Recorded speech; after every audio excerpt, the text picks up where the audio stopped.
Let's dive into our big story, and it is what's next for the Hawkeyes. They, of course, saw that 12-game win streak come to an end Saturday at Kinnick, falling 24-7 to a Purdue team that came in unranked. They were outgained by nearly 200 yards, had a -3 turnover margin in the game, had come in leading the nation at plus 15. It was really just a game the Boilers thoroughly dominated, and Iowa, as you look at it, kind of to your point here, Wani, I mean, they had no answer for Purdue's passing game, specifically David Bell. Those 378 passing yards allowed, the most in 5 years.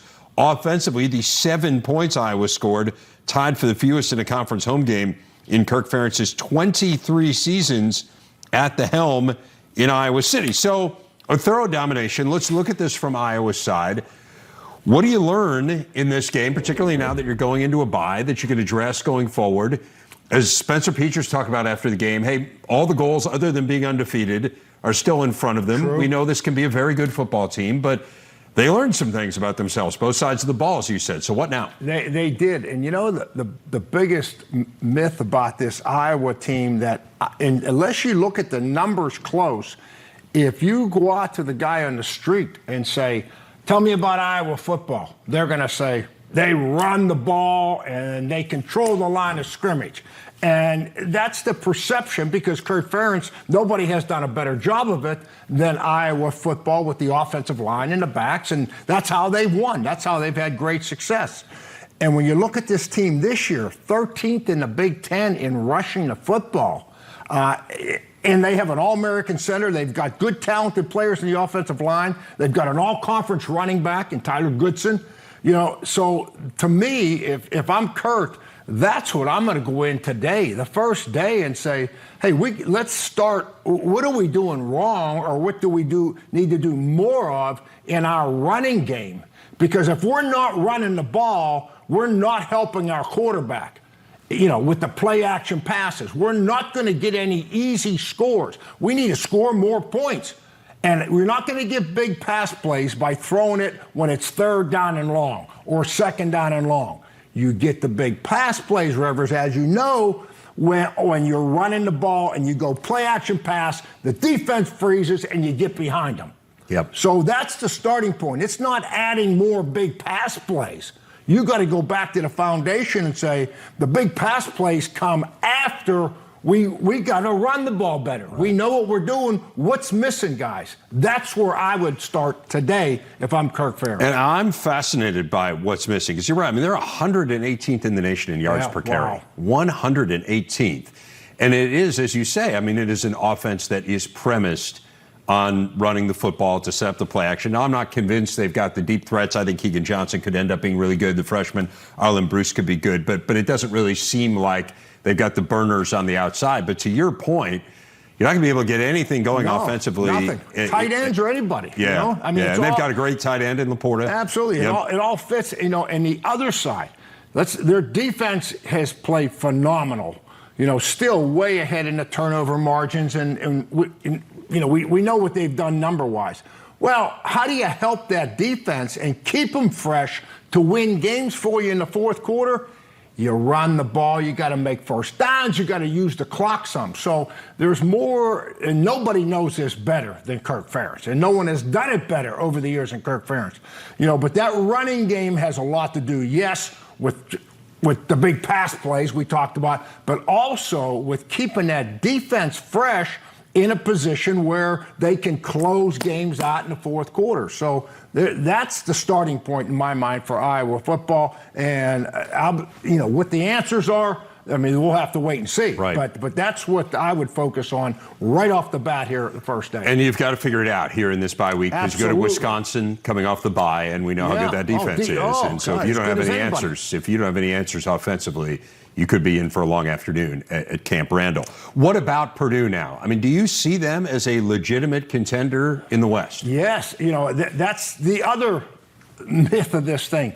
All the headlines are the teams in the East. Right. Right? That's all everybody wants to talk about is Ohio State and Michigan. Jim's got them back going.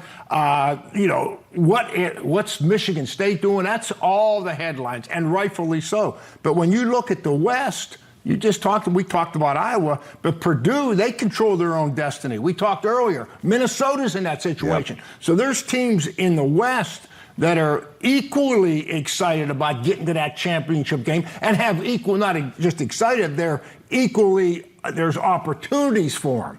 And so when I look at Purdue, they're a funny team because right away it's Jeff Brom, perception. Throw the ball. That's what he's done his whole career. Okay. Right. He don't care about the running game. Don't even look at the running stats. But you look at the passing game. But the reason Purdue, the best thing they're doing as a team is defense. Crazy. Defense. What are they? Fifth in the country? Fifth in the nation in scoring defense. Fifth in the nation scoring defense. I mean, that is phenomenal. I remember the days not long ago where if they were not scoring them, they had no chance to win a game. That's not the case right now with this Purdue team. And I think, and Jeff Brom, hey, his quarterback is his deal.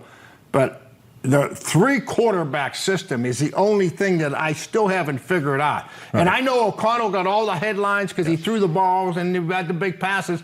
But to me, when I look at Plummer, he's the guy. He hasn't turned the football over, right? 7 touchdowns, 0 interceptions. Right. That's what I want. If I got a good defense, I want the quarterback that can make plays. You know, he's playing them both. He's playing all 3 of them, I guess, a little bit. So I think they need, if they want to win a championship, I don't know if you can do that with 3 guys rotating them and win a championship.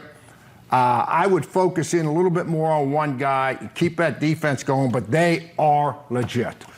Yeah, I mean, you may have, it's interesting, we sit here in the green room and you look at the stats at the end of the day, and George Karlaftis did not have great stats. Right. But man, did he affect that game. I mean, again, like the degree to which Iowa needed to focus on blocking him on the end changes everything, led to a lot of those turnovers because he's pressuring the quarterback. So, yeah, the defense is phenomenal. And give Jeff Brom credit for, look, he tried several different iterations of this. He's been through a number of different coordinators. He's kind of got coordinator by committee this year, but they have finally landed on the right solution.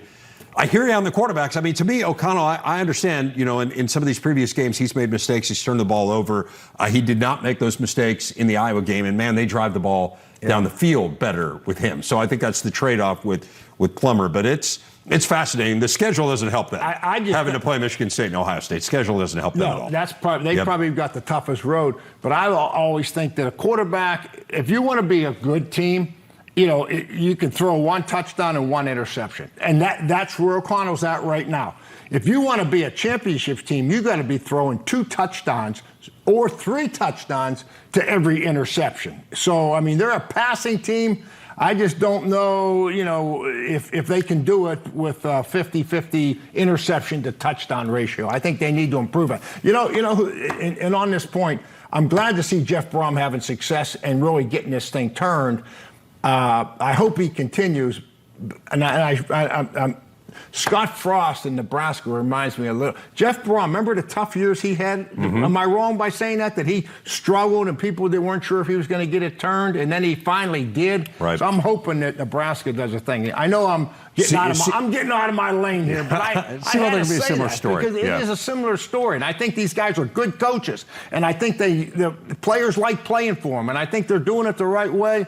I just hope I hope it turns. Another guy players clearly like to play for is Mel Tucker. I think he has an interesting challenge coming up this week in the bye. They're still undefeated. They didn't play great against Indiana. It's the second time they've won this year where they really didn't play all that well. And the Nebraska game probably did not deserve to win, but figured out a way to win. And that's what good teams do. This game was a little bit different, but struggled to move the ball. The defense kind of bails them out. You get this huge game looming now against Michigan. The Wolverines have to play this week. Michigan State doesn't. If you're Mel Tucker, you head into this bye. What are you working on with an eye on trying to beat the Wolverines? You know what I would do if I was Mel, and I was thinking about this after the game. I said, this is phenomenal, the success that he's having. He was my midterm coach of the year last week. I know everybody out there tuned in. But seriously, what I would do, I would create a crisis this week. What do you mean by that? Things are going so good.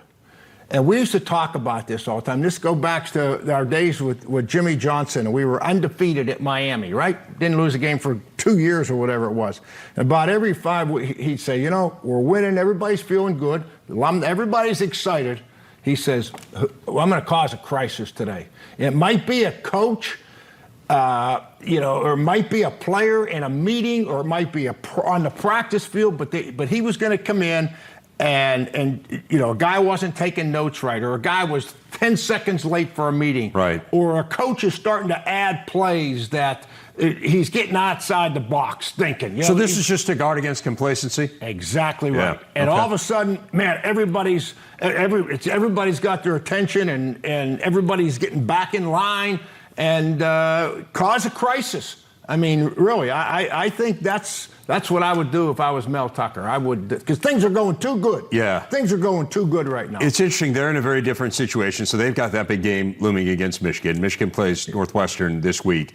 Ohio State and Penn State have games this week, too. Ohio State playing Indiana, Penn State playing Illinois. So at least on paper, the three that play this week would figure to be the superior teams. Now, let's see what happens when they get out on the field, and maybe it'll be a different story. We certainly didn't go into the season thinking Ohio State, Indiana would be that way. Maybe not even so much Northwestern, Michigan, frankly. But again, that's kind of the way it's played out to this point. But how do those teams, those three that have to play this week, who look at the record of the opponent, look at what the opponent's done to this point, how do they guard against complacency with an eye on, man, we have a huge game next week? A little bit of a crisis, or maybe this is a little bit of a trap game for them. Maybe. Bring the mouse trap out. I've done this goofy stuff. I give this, in the NFL too. Players all come in and there's a big mouse trap hanging in the middle of the locker room. The coach loses mind. What's going on? No. See that thing that's trap game. That's Illinois this week, guys. Right. Okay, or whoever. I mean, and you're trying to get the attention focused on the job at hand and not looking ahead. So this is a good week for coaches to talk about that and address it in different ways, because it can catch you. But I don't know if anybody's that dominant that it's going to be a factor.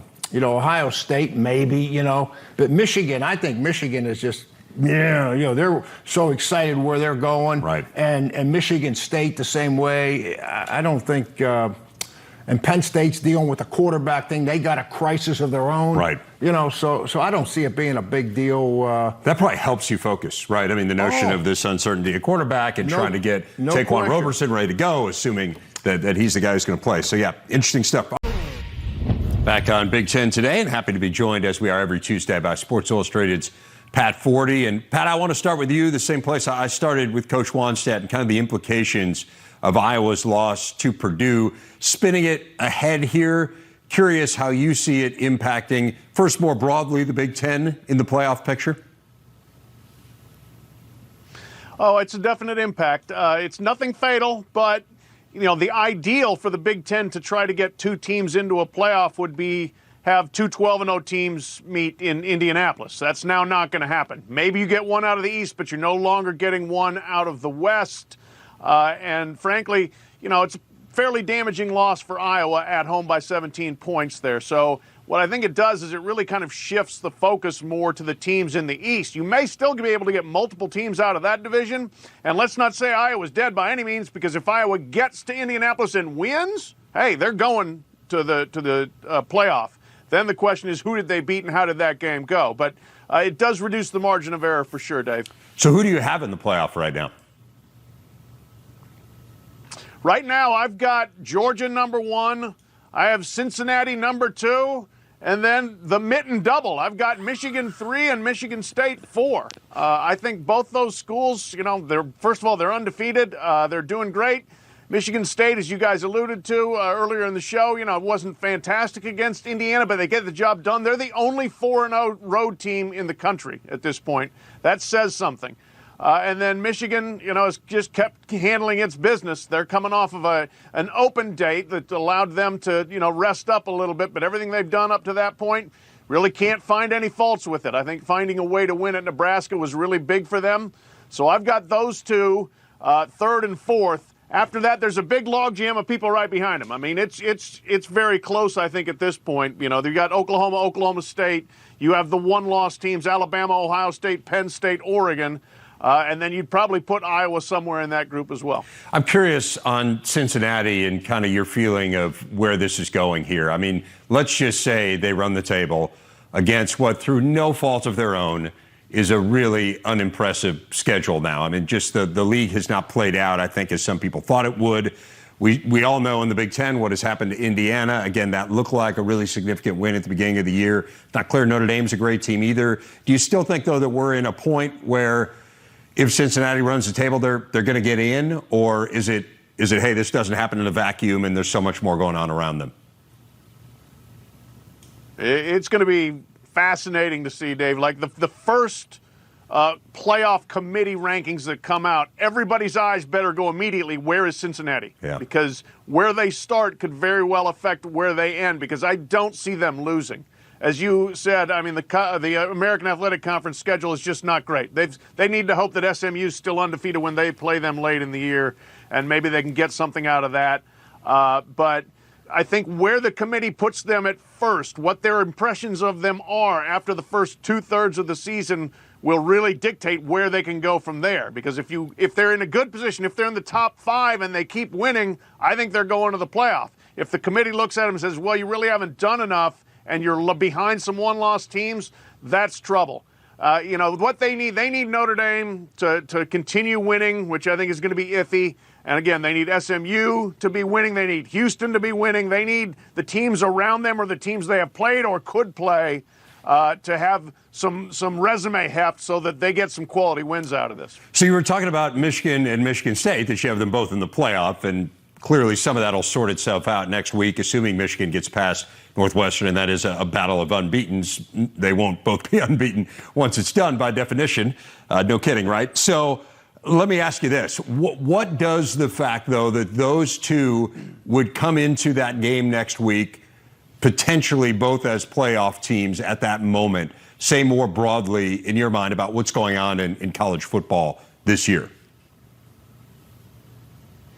Yeah, I mean, it's just a turbulent season. There's no doubt about it. I mean, the fact that you could be looking at Michigan State possibly both being top 5 at that point, certainly in my rankings, maybe not in anybody else's, would be something nobody was anticipating this year.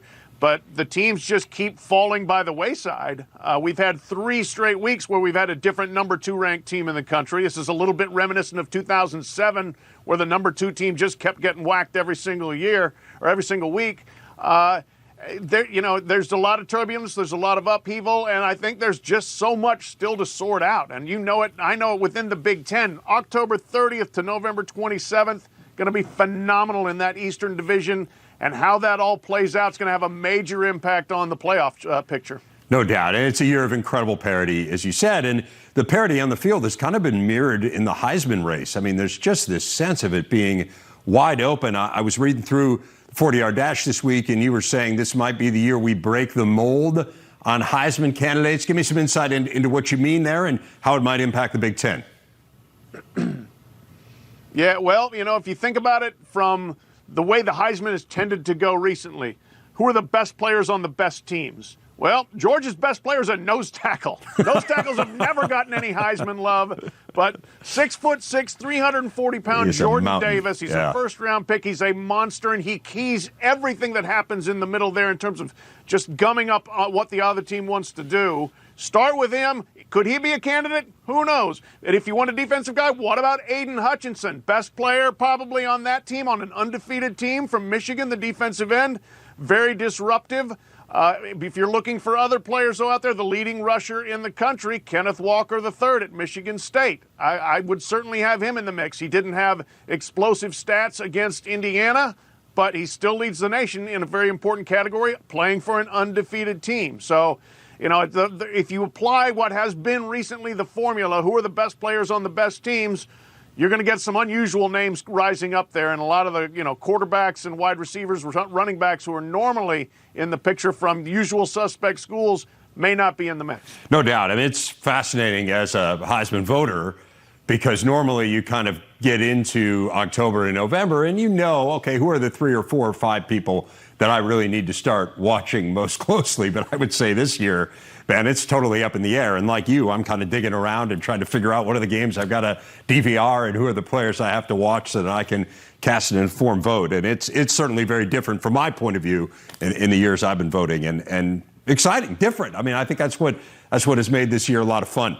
Pat, stick around. We're going to talk some hoops here. Coming up next, the AP preseason poll coming out yesterday.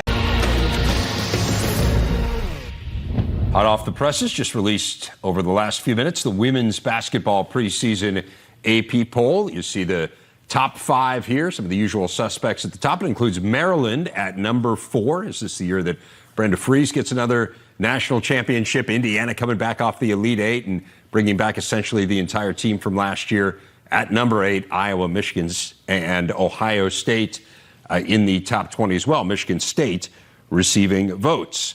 Now, the men's basketball preseason top 25 came out yesterday. Couple of Final Four teams from last year at the top, Gonzaga and UCLA. How about Texas, that transfer-laden roster? New coach Chris Beard checking in at number 5. Big Ten with 5 top 25 teams, 3 in the top 12, Michigan, Purdue, and Illinois. Ohio State 17, Maryland 21st. In all, 8 of the 14 teams in the conference received votes in the poll. So we welcome Pat back in. And Pat, let's put the Big Ten aside here for a moment. Last year, from the very beginning, there was this sense that Gonzaga and Baylor were kind of better than everyone else. And we questioned that premise, I think, as the year went on. But ultimately, that was where we arrived, that Gonzaga and Baylor were better than everyone else in the inverse order. So this year, do you see the same kind of clear separation at the top, or do you think it's a little murkier? I think it's murkier. I do. I think that it makes perfect sense to start with Gonzaga and to have UCLA up there, highly ranked, to have Villanova, Kansas, Michigan, Purdue, all up there in the mix. But I don't look at this and say, there are 2 teams head and shoulders better. And maybe, by the time we got to mid-December, that's really when Gonzaga and Baylor had finished distancing themselves from everybody else. Maybe that happens this time around. But I look at Gonzaga, and they lost a lot from a very, very good team. They retain a fair amount, and they bring in Chet Holmgren, the great 7-footer. UCLA brings back quite a bit. But I just don't see this as one of those years where we've got 2 teams that stand out above the rest. I think it's somewhat like football. It's going to be a pretty kind of wide-open race, at least just to get in position come conference play. So Michigan is the highest-ranked Big Ten team, just barely, as we saw, but their highest preseason ranking since 2013. Do you see them as the best Big Ten team? Well, it's interesting, Dave. I look at it this way. I think from November through February, I think Purdue's probably the best team. But Purdue has got to prove it in the NCAA tournament. And Michigan, I think, may be able to do it in a single elimination tournament. When they get all the freshmen, they have the very talented freshman class coming in. They get them up to speed. I've got to see Purdue win in the NCAA tournament to believe that they can do it. I think they can go to the Final Four. They could win a national championship. But again, I sat there courtside and watched that very, very unfortunate NCAA tourney game last year. So I look at Michigan. I start with Hunter Dickinson. You add in the freshman class. That's going to be a really long team. They're going to be so hard to score against, I think. They just have length and size all over the place. Juwan Howard has proved his coaching chops. They're going to have to probably bring along some of the guard play, but I like Michigan for now, although I also like what Purdue is going to put on the floor as well. Beyond those 2, who else do you see as kind of legitimate Big Ten title contenders? Illinois, certainly, with Kofi Cockburn deciding to come back, that was big. When it looked like he might leave the program like so many other people did, coaches, players, whatever the case may be. You got Kofi and you got Curbelo. I think that's a very nice place for them to start. You bring in some transfer help there. So I think they're set up well to be good yet again.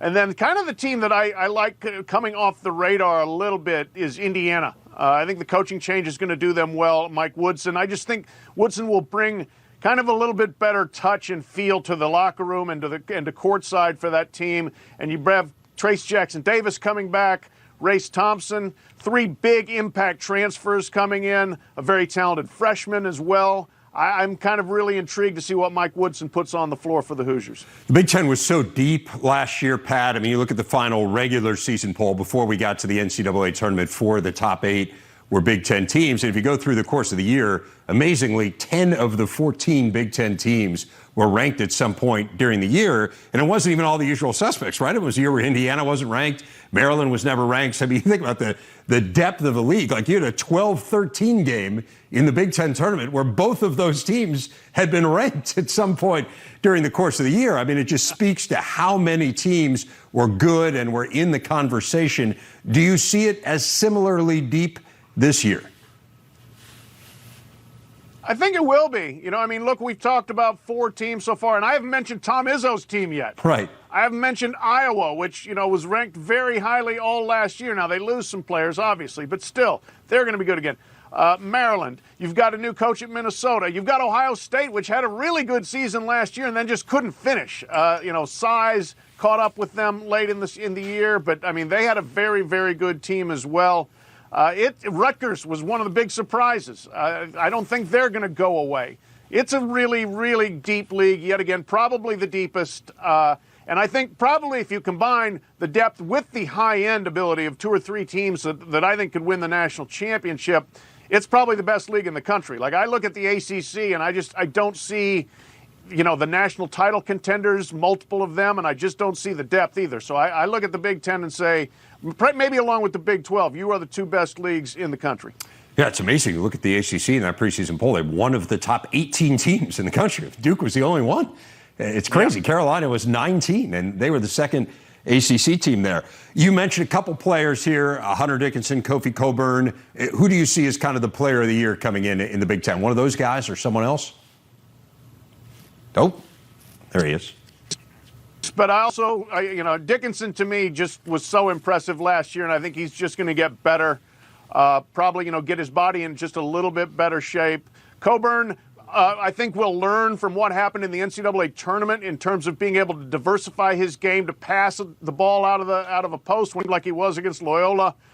He'll come back better. Both those guys will. But, you know, the guy, I mean, boy, you want to talk about an intriguing player at Purdue, and Purdue has so many players that they may not put up great stats individually, but Zach Edey, the 7'4" guy who just really flashed and showed some of what he could be. The offseason reports on him have been, look out, here comes Zach Edey. He's going to be a big-time force, and you put him with Williams and Ivey on that team, they've got a lot of talent there. Yeah, it's crazy. Zach Edey apparently had a tremendous summer, and you think about a guy who's not even their starting center at 7'4", who had 3 scholarship offers coming out of high school. It's just amazing. A big man factory, no doubt, at Purdue. Great stuff, Pat. We'll get a little more from you later in the show. Heading into the final week of the regular season in Big Ten women's soccer, that Rutgers tops the standing is no great surprise, but look who is in second place. The Purdue Boilermakers, a program that has not made the NCAA tournament since 2009, will almost certainly end that drought this year, thanks in large part to the exploits of the Big Ten's leading scorer, Sarah Griffith, 13 goals on the year, tied for 4th most in the nation. She is today's big interview, and she joins us now on Big Ten Today. And Sarah, thanks so much for joining us. Let's start with your team. You were picked to finish 11th in the preseason poll. As we showed there, you are in second place right now. I'm sure everyone believed internally that this could be a good year for you guys, but are you surprised to be heading into the final week of the season and see this program as high as it is? Not really. I think the potential this team has always had. There's no surprise how high we are in the standings, and with preseason polls, we use that to motivate us throughout the season. So, you know, I'm not surprised. We worked so hard in the off season, and we did everything possible coming into every game. So I'm so excited for this team, and I'm not shocked that we're up there, and we continue to work hard. So we're so excited for the potential moving forward. Okay, that being said, you cannot blame the preseason pollsters, right? Because you guys played the spring season last year, and you finished in 10th. And that was just a matter of 4 or 5 months ago. So what changed here? I mean, how do you go from the 10th place team? Again, it's not a full year. I mean, this is less than half a year. And now all of a sudden you're one of the best teams, not just in the league, but in the country. What happened here? Yeah, I think with only 3 months off, it was really difficult mentally and physically to come back and be ready for a whole season. But our team got together and we decided what we wanted out of this coming season. And we all, went home for a month and worked our hardest, and we left no stone unturned. That's our team motto. So we were going to do everything possible we could to walk away and be like, whatever happened, happened, and we deserved what's coming out of it. So we just went home, grinded, came back, and worked as a team and did everything possible we could. How about for you personally? So you had 10 career goals coming into this season, and now, as I mentioned, you're one of the leading scorers in the country. You've scored a goal in 7 straight games, which is a Purdue record. What have you done to kind of find your groove here offensively? Yeah, I think it all starts with your teammates and the coaching staff. This program's so close, and when you have teammates that set you up for success and work with you day in and day out, Tegan Jones has had the last 3 assists of my goals. She set me up so perfectly in front of the goal. So just having girls around you that are willing to work off of you and get in front of the net is so huge. And I think that's that firepower we maybe didn't have last season that we brought this season. It's just that hunger to goal and hunger to hit the back of the net. I want to get into your background a little bit. You are from suburban Chicago. You were the state player of the year in Illinois as a high school senior. You originally committed to play at Illinois State for Drew Ruff, and then, of course, he moved to Purdue, and you decided to follow him there and decommit and play at Purdue instead. What was it about Coach Ruff that made you so convinced that he was the right person for you to play for? Yeah, I think he knew how I played really well. He knew who I was as a player and as a person, and that's the connection I made with him and not maybe other coaches. So I definitely felt a bond there that I knew he knew how I was going to play and what I wanted and how to develop me. And now it's my last season, and I couldn't have asked for more. And he knows exactly how I play, what I want, and he's done everything possible to get me here. So that was a really cool connection I had in high school that now it's crazy to look back on in my 5th year and think what a right decision I made. What's really amazing to me, and that maybe people who don't follow the game closely might not understand, is everything that you have overcome to get to this point. So you redshirted your sophomore year due to an injury, a previously undiagnosed spinal condition that had really been hampering you throughout your career, and you finally decided that you needed to get surgery. Give people a sense of how long this had been bothering you and the pain that you were in.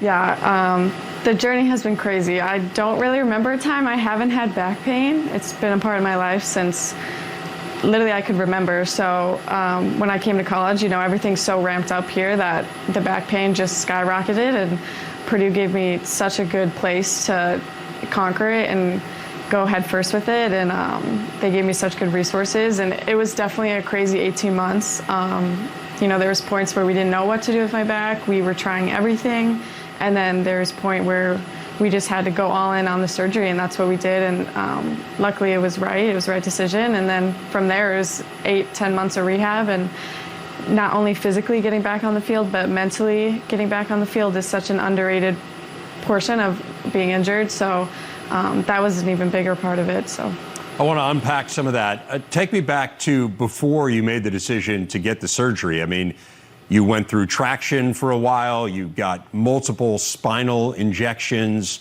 What made you kind of hit a point where you said, I just can't go on with these kind of half measures anymore, and we're going to have to go all in? Yeah, I think I didn't know how extensive it was going to be when I first got into some of the procedures, and at that point we had to do everything that was possible. I was going to kind of go to the end of the world to figure out what was wrong and to get me back on the field. No matter what any doctor or surgeon said, I knew I had it in me to get back on the field. So just trying everything someone threw at me, I was like, okay, let's do it. If it didn't work, I was on to the next thing. And surgery was the last option. So of course I was like, let's do it. Let's do it. And luckily it turned out, and I had such a great support staff here at Purdue and all the resources that could make it that much easier. Was there ever a point where you thought you might have to stop playing soccer? Oh yes, lots of people, with that 18 months kind of told me, there's not a good chance, you'll never be the same player you were years ago. And that was something I really had to mentally figure out for myself, whether or not I was going to believe that. But, my love for soccer and my love for this team, this program, is so big that nothing anyone was going to say was going to slow me down. So, yeah, I just fought through it and believed in myself and believed in my teammates, and coaching staff and the teammates were there the whole time helping me through it. So everything that was thrown at me, I was able to, conquer and get over. One of the things that really struck me in going through your story, so just to give people a time frame here, you had this surgery in the fall of 2018, so that's your sophomore year where you decided to redshirt, and we were showing some video of your rehab here just a few minutes ago, and you had a quote that really struck me where you said, I really had to relearn how to live. What did you mean by that? Yeah, when I think about my surgery and my whole spine diagnosis, I really think of it more as like a lifestyle change than an injury. As weird as that sounds, although it was an injury, coming back, I literally had to relearn how to walk, how to get up. I remember having to learn how to take a hit, to fall on the ground, to get in a car, to stand for more than 5 minutes. Everything I had to relearn, and that's why, it was an injury, and it was a huge injury, but past that, it was just more, it gave me a new sense of life, and now I can walk around pain-free and not having to think about my back, and it was a huge lifestyle change. I had to learn like the simplest things. I was like, wow, I didn't know I would have to relearn how to walk or stand, so. That's amazing. What has it meant to share all of this success you've had this year with the people who helped make that possible, from the doctors to your teammates to your family and everyone at Purdue? Yeah, I think there's no better feeling than being on the field and looking up into the stands and seeing your family and everyone who has been there to help you and to represent this program and these girls. I can't speak more highly of these girls on the field working. It's just been such a good season to finally show what we're made of and how much more we have left in the tank, and to be able to show that to all the people who have helped me throughout these past 2 years, and the incoming commits, and just who this program is really cool. Well, next up for Purdue, a battle with Northwestern on Thursday, 8 Eastern time. You can see it right here on the Big Ten Network. Sarah Griffith, congratulations on all your success this year. And again, really remarkable everything you've been through, an inspirational story. Thanks for sharing it with us. Thank you. Thank you for having me. Absolutely. Minutes with Pat Forde. The big news in the off day of the weekend on Sunday, Pat, was Ed Orgeron out at LSU. So now you have LSU and USC open jobs nationally in college football. How do you see this potentially impacting the Big Ten? Well, Coach Wannstedt talked about Michigan State. Maybe they need to create a crisis. What if LSU just created one for them? Because Mel Tucker is probably going to be on the list of potential candidates for that job.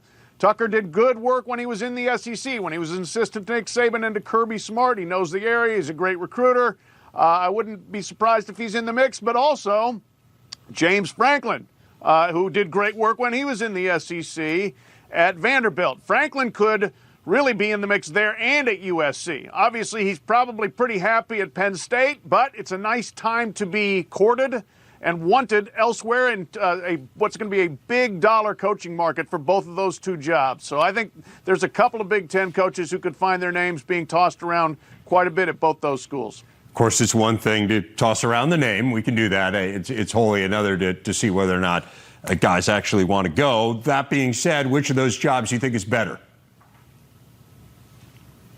Boy, it's tough. I mean, you look at it and you say LSU has won a national title with its last three coaches, and frankly, only one of those coaches was a really good coach. That was Nick Saban. Les Miles, Ed Orgeron, they won anyway because they could get talent there. So from that standpoint, I give the edge to LSU. But I also said LSU's a little bit like riding a tiger, where it's great as long as you're on the tiger's back. But the minute you fall off, you become eaten. Because at LSU, when you don't have success, they turn on you immediately. USC, you probably have a little longer shelf life. Clay Helton wouldn't have lasted half as long at LSU as he did at USC. Interesting stuff. Going to be a storyline we follow for quite some time here. Pat, good stuff. We'll talk to you next week. Sounds good. Thank you, Dave.